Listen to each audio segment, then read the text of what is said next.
টাইমটা বা হচ্ছে সেজেগুজে যাওয়া বা শাড়ি পরা, সো একদম বাঙালিয়ানা ফিলে সবাইকে দেখা যায়। পয়লা বৈশাখ আমার কাছে হচ্ছে ফ্যামিলি নিয়ে একসাথে ঘুরতে বের হওয়া, এই তো দ্যাটস ইট।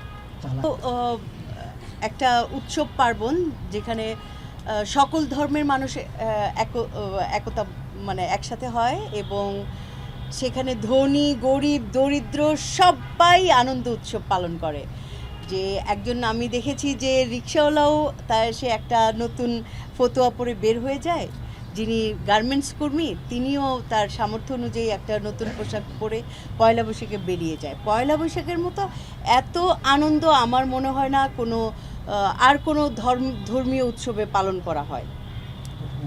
পহেলা বৈশাখ আমার কাছে মনে হয় এইটা আমাদের বাংলাদেশের সবথেকে বড় উৎসব, কারণ আসলে প্রত্যেক ধর্মের মানুষই এখানে ইনক্লুডেড হয় অ্যান্ড খুব কালারফুল একটা উৎসব। প্লাস হচ্ছে পহেলা বৈশাখ আমার জন্য খুবই নস্টালজিক একটা টাইম, কারণ হচ্ছে স্কুলের টাইমটা বা হচ্ছে সেজেগুজে যাওয়া বা শাড়ি পরা, সো একদম বাঙালিয়ানা ফিলে সবাইকে দেখা যায়।